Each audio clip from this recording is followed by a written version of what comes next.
Okay, so you know when you look in the mirror and you're like, man, I really want to like see those abs. Yeah, the elusive six-pack, the holy grail of fitness for so many people. It is. And it's not just about like the aesthetics, like a strong core. That is so important for everything. Absolutely. Stability, posture, preventing injuries. It all starts with a strong core. Totally. And we have stumbled upon something really interesting. It's this document. It's called How to Get the Ultimate Six Pack. Pretty straightforward title, but the claims are kind of huge. Yeah, it goes beyond just another workout routine. It's suggesting this is like the culmination of a lot of research, trials, working with different people, athletes, everyday people. Right. And it even suggests that this routine, if done correctly, is like the most effective way to actually develop those muscles, like the abdominal muscles and the obliques, the ones on the side. That's a bold claim for sure, but that's what makes this deep dive so exciting. It does. And I bet you, listening right now, you're probably thinking like, okay, how many sit-ups am I going to have to do? Like, how many sets? Like, what is this routine all about? And how often? Yeah. Is this a daily thing? Every other day? Exactly. And for our female listeners out there, is this like, does it apply the same way? And the really cool thing is they answer all these questions right up front in this document. They do, which is incredibly helpful because it sets the stage for understanding the whole approach. It does. So before we actually like dive into the specific exercises, just a couple of like definitions just to make sure we're all on the same page. Yeah, a rep, which is short for repetition, is just one complete execution of an exercise. And then a set is like a group of those reps performed one after the other. Right. Like you do 10 sit-ups, that's one set, and then you rest and do another 10, that's another set. Exactly. And the document recommends doing this routine either daily or, if that feels too intense, every other day. Yep. And for women, it suggests having the number of reps that are listed for each exercise because, there can be differences in muscle mass and overall fitness levels. So you adjust based on how you're feeling. Exactly. You listen to your body and adjust accordingly. Now for this deep dive, we're going to take it step by step. We'll walk through each exercise that's mentioned in this Ultimate Six-Pack document. We're going to start with what they consider the easier ones and then build up to the more challenging ones. Sounds good to me. A logical progression. It is. And then we'll talk about the actual routines they've laid out. The beginner, intermediate, and advanced routines, and how those all fit together. And the most important part, we'll break down those helpful tips they give for actually maximizing your results. Because one thing to do the exercises, but it's another thing to really get the most out of them. Absolutely, right? It's like all the little details that can make a huge difference. So our goal is to not just like list these things out for you, but to really help you understand the how and the why. Like, why are they recommending these specific things? What's the thinking behind it? Exactly. It's about empowering you to approach this routine with a deeper understanding of the mechanics and the goals. Awesome. All right, so let's jump in. Exercise number 1, the normal sit-up. I'm sure you've all done these before, but let's just make sure we have the technique down as they describe it in the document. Right. It all starts with the setup. So you're lying flat on your back, and this is something they emphasize, making sure your feet are secure. So they recommend either hooking your toes under something stable, like a couch or a heavy chair, or using an ab board that has those ankle restraints. Oh, yeah, those things. I remember those. Exactly. And the reason they emphasize securing the feet is to help stabilize the lower body and really focus the effort on the abdominal muscles. And your knees are bent at a comfortable angle, which also helps protect your lower back. So it's all about like isolating those abs. Right, precisely. Yeah. You want to avoid using other muscles to help you up. It's all about those abs. Okay. And they say for your hands, you have a couple of options. You can either place them across your chest or you can lightly put them behind your ears. But, and this is a really big but, they stress that you shouldn't be pulling on your head. That's so important. You're not trying to yank your head forward. You want your abs to do the work of lifting your torso. It's not a neck workout. Exactly. And those different hand positions can subtly change the difficulty of the exercise. Really? How so? Well, when your hands are behind your ears, it can be tempting to pull with your arms and engage your neck muscles. But keeping them across your chest naturally forces your abs to work harder. It's all about that targeted muscle engagement. I see. Okay, so you're lying there, feet are hooked, hands are either across your chest or lightly behind your ears. So. And then what? What's the actual movement? So you're going to slowly curl up. You lift your head first, then your shoulders start to come off the ground, then your upper back, and then your lower back, until your torso is basically at a right angle with the floor. Like you're sitting straight up. Right. And then you hold that position for a moment, like a second or two, and you really feel that contraction in your abs. Then you slowly, with control, lower back down to the starting position. Why is that slow and controlled movement so important? Because, and this is key for any exercise, it maximizes the time your muscles are under tension. When you go fast, you're using momentum to help you. But when you go slow, you force your muscle to do all the work. Yeah. And that's how you build strength. That makes sense. So you're not cheating, you're making those muscles work for it. That's the idea. And they even give a couple of ways to make the normal sit-up more challenging if it starts to feel too easy. Yeah, I was wondering about that. What if you're like, all right, this is too easy for me now. What do you do? So one way is, if you're using an ab bench, you can simply adjust the incline. The higher the incline, the more you have to lift your torso against gravity, and the harder it gets. Oh, yeah. That makes sense, like going uphill. Exactly. Or you can add resistance by holding a weight. Oh, yeah, like a weight plate behind your head. Right. But if you do that, it's super important to keep your form perfect. Yeah. Because you don't want to strain your neck. So slow and controlled, even with the weight, right? Absolutely. It's about quality of movement, not quantity. All right, moving on to exercise number 2. Twisted sit-ups. The setup is pretty much the same as the normal sit-up, right? Okay, so we're lying down, feet are secure, knees are bent. Exactly. Hands can be behind your ears again, but remember, no pulling on the head. Right, abs doing the work. Okay, so what's the twist, literally? Literally, there's a twist. So as you come up, just like you're doing a regular sit-up, at the top of the movement, you rotate your torso. The goal is to try and touch your opposite knee with your elbow. So left elbow to right knee, then right elbow to left knee, back and forth. So you're adding that rotational element to it. Why is that important? This really targets those oblique muscles, the ones that run along the sides of your abdomen. They're crucial for core stability, and they also help give you that defined, sculpted look. Oh, yeah. Those are the muscles that really make those abs pop. And the document even mentions an advanced version of this, right? They do. For the truly ambitious, they suggest trying to do both twists left and right in one single rep before coming back down. That's a real core burner. Wow. Okay, so we've got our normal sit-ups, our twisted sit-ups. What's next on the list? Next up, we have crunches. These are often confused with sit-ups, but there's a key difference. Yeah, I've always been a little fuzzy on that. What's the difference between a crunch and a sit-up? So for crunches, you start lying flat on your back, but this time your calves are resting on a bench. This keeps your hamstrings perpendicular to the floor. Okay, so like my knees are bent and my lower legs are up on the bench. Exactly. And this helps isolate your abdominal muscles even more by taking the hip flexors out of the equation. Your hands are behind your head again, interlaced this time, and still no pulling. No pulling on the head. Got it. So it's a different leg position, but what about the movement itself? The crunch itself Yeah. is a smaller, more focused movement than the sit-up. You're primarily working your upper abs here. So you start by contracting your abs, and this will cause your hips to lift slightly off the floor. Engaging those lower abs too. You got it. And then you raise your shoulders and upper back off the floor, bringing your shoulders towards your hips like you're trying to crunch them together. Hence the name, crunches. Exactly. And as you reach that peak contraction, you want to exhale forcefully, hold for a second or two, really squeeze those abs, and then slowly lower back down with control.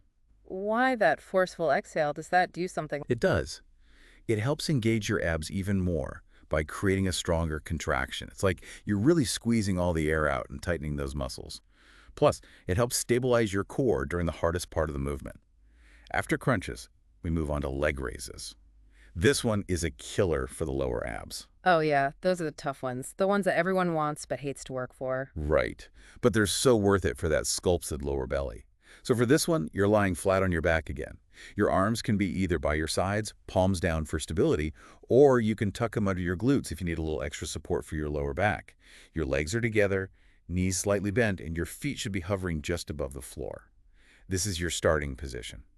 Okay, so hovering feet, check. What's the movement? Engage those lower abs and slowly raise your legs in a controlled arc until your feet are directly above your hips. The key is to avoid swinging your legs up with momentum. You want it to be a smooth, controlled lift. And when you lower back down, you go slow and controlled as well, keeping those feet hovering just above the floor, maintaining that tension in your abs the whole time. So the lowering is just as important as lifting. Absolutely. It's all about maintaining control and tension. And they also mentioned an easier variation if you're finding the full leg raise too difficult. Like a modified version for us mere mortals. Yeah, something like that. So instead of lifting your legs straight up, you bring your knees towards your chest, then extend them slightly, and then lower your feet back down to that hovering position. Okay, so you're still working those lower abs, but it's not as intense. Exactly. It's a great way to build up to a full leg raise. Okay. All right, next up we have side bends. This one is all about those obliques again. Okay, bring on the obliques. What's the setup for side bends? Stand up nice and tall, feet shoulder width apart, arms relaxed at your sides. Keep your pelvis nice and firm. You don't want it tilting forward or backward. So it's all about that side-to-side movement. Exactly. And then you simply bend sideways at your waist, lowering one shoulder towards the floor as far as you comfortably can without leaning forward or backward. Like a controlled side stretch. Yes, exactly. And at the bottom of the bend, take a deep breath in, hold it briefly, and then exhale as you slowly come back up to the starting position. It's all about controlled movement. So you're really feeling it in those obliques. And they mention a way to make side bends more challenging, right? Yeah, the classic way to add resistance, hold a weight. So you'd hold a dumbbell in the hand on the side you're bending towards. This just increases the load your obliques have to work against. Makes sense. And of course, you do both sides, right? Absolutely. Equal love for both obliques. Right. So you do a set on one side, switch the weight to the other hand, and do a set on the other side. Balance is key. Balanced obliques, that's the goal. Okay, what's the next exercise on our list? Up next, we have the sit-up with leg raise. This is where things start to get really interesting. Oh, yeah, I remember seeing this one in the document. It sounds like a combo move. It is. You're essentially combining a sit-up with a leg raise, which really challenges your core in a more dynamic way. So what's the starting position for this one? Okay, so you lie on your back. One foot is hooked under something stable, like with the sit-up, but your other leg is extended straight out in front of you. The knee of the hooked leg is bent, and it stays bent the whole time. Okay, got it. One foot anchored, one leg straight. And hands. Hands can be either across your chest or lightly behind your ears, like before. All right, setup sounds familiar. So what's the combined action here? As you start to curl your torso up like you're doing a sit-up, you simultaneously raise the knee of your extended leg up towards your chest. Oh, wow. So you're coming up and bringing your knee up at the same time. That sounds challenging. It is. You hold for a moment at the top, torso upright, knee close to your chest, and then you slowly reverse the movement, keeping that torso and leg movement synchronized. This one really works your entire core. Upper abs, lower abs, and even your hip flexors. Full core engagement. I like it. And can you make this one harder too? Of course. They suggest holding a small weight behind your head if you want to increase the challenge. Classic. Okay, and I assume you switch legs after each set, right? Absolutely. You want to work both sides equally. All right, we are now entering the realm of advanced exercises. Next up, the advanced rotation crunch. Oh, this one sounded intimidating just reading it in the document. It's definitely a step up in terms of complexity and core control. But if you've been mastering the previous exercises, you're ready for this challenge. Challenge accepted. Okay, so let's break it down. How do you even start this thing? So you're in that familiar sit-up position. Lying on your back, toes hooked, knees bent, hands across your chest or lightly behind your ears. Engage your abs, lift your head and shoulder blades just slightly off the floor. Your stomach muscles are tight and your lower back is pressed into the ground. This is your starting position. Okay, so it's a subtle lift to begin with, engaging the core. What's next in this multi-step move? Now comes the fun part, the rotation. So keeping your head and shoulders slightly raised, you first bend your torso very slightly to the left and hold. You should feel this in your right obliques.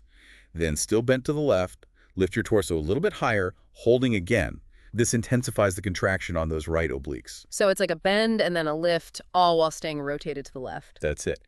Then, without lowering, you rotate your torso back to center, but you maintain that higher torso lift, hold again, and this really hits those upper abs. Oh, I see. So you're changing the angle, but keeping the core engaged the whole time.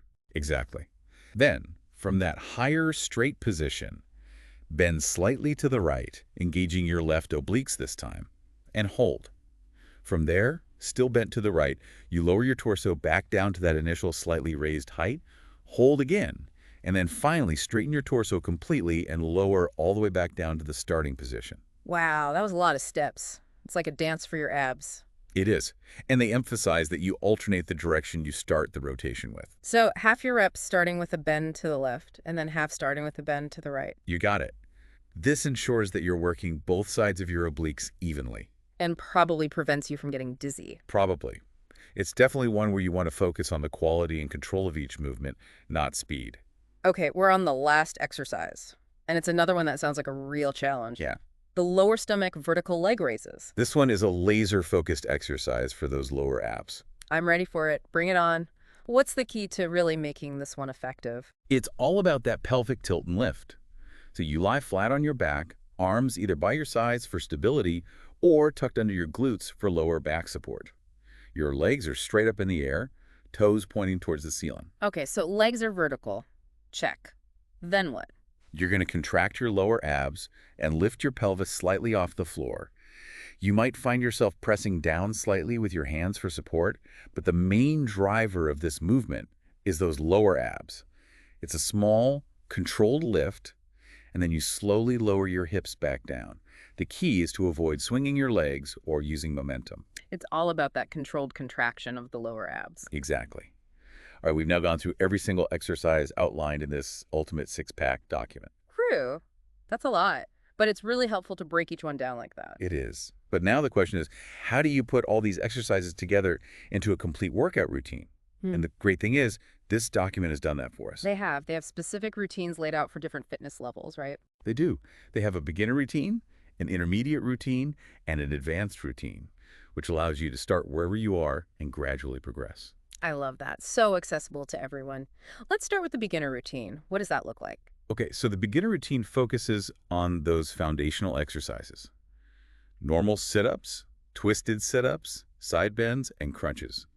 They recommend doing 4 sets of 10 to 15 reps for the normal sit-ups, 2 sets of 10 reps on each side for the twisted sit-ups, 3 sets of 20 reps on each side for the side bends, and 2 sets of 5 to 7 reps for the crunches. Okay, so it's not overwhelming, especially for someone just starting out. Right, and they even say that if that feels like too much, you can start with just 2 of those exercises and then gradually add in the others as you get stronger. I love that. It's like they're encouraging you to listen to your body and not push too hard too soon. Exactly. Consistency is key, especially when you're starting a new fitness routine. All right, ready for the intermediate routine? I am. Let's hear it. So the intermediate routine steps things up a bit. It includes normal sit-ups, crunches, twisted sit-ups, and leg raises. Ooh, leg raises. That's a step up. It is. For normal sit-ups, they recommend 1 set of 30 to 40 reps. Crunches increase to 4 sets of 20 to 30 reps. Twisted sit-ups are 2 sets of 20 to 30 reps per side. And leg raises are introduced at 3 sets of 20 reps. So you can see the volume going up, and the inclusion of that leg raise really targets those lower abs. It's getting serious now. All right, what about the advanced routine? This is for the hardcore folks, right? This is where they really crank up the intensity. It includes normal sit-ups, crunches, the sit-up with leg raise, the advanced rotation crunch, and the lower stomach vertical leg raises. Wow, that sounds intense just hearing the names. It is. So for normal sit-ups at this level, the goal is 1 set of 50 or more reps. Crunches are 2 sets of 40 or more reps. Sit-ups with leg raises are 4 sets of 15 or more reps per leg. Advanced rotation crunches are 3 sets of 12 or more reps. And lower stomach vertical leg raises are 2 sets of 15 or more reps. This one is not messing around. That's a serious commitment. So how do you know when to move up to the next level routine? They have a couple of suggestions. One is to try and increase your reps by about 5 each week for each exercise. So you're gradually building up your strength and endurance within each routine. Exactly. And then when you can consistently do all the exercises in your current routine with good form and without feeling completely wiped out, then you can consider moving up to the next level. So it's about listening to your body and not rushing the progression. Precisely. And again, they emphasize that women should generally have the number of reps listed in these routines. Okay, so we've got the exercises, we've got the routines, and now let's dive into those really helpful tips they provide for maximizing your results. I love this part. It's like the secret sauce. It is. These are the little details that can make a big difference in your progress. So tip number 1, train your abs on an empty stomach. Interesting. What's the thinking behind that? The idea is that when you train on an empty stomach, your body's glycogen stores, which are its primary source of energy from carbohydrates, are going to be lower. So your body might be more likely to tap into its stored fat for fuel during the workout. It's not like you're going to burn a ton of fat during that one workout, but over time, if you're consistently doing this and you're eating a calorie-controlled diet, it could theoretically help with overall fat loss. Okay, so it's like you're giving your body a nudge to use fat for fuel. That's the idea. And tip number 2 kind of builds on that. Do your cardio before your ab workout. Hmm. Why is that order important? A couple of reasons. First, doing cardio beforehand is a great way to warm up your entire body, including your core muscles. That increased blood flow and muscle activation can help you perform better during your ab exercises. So you're prepped and ready to go. Exactly. And second, some people find that after cardio, they can really feel the burn in their abs more during the workout, which can be really motivating. Yeah, I can see that. Like you're already warmed up and those muscles are primed. Exactly.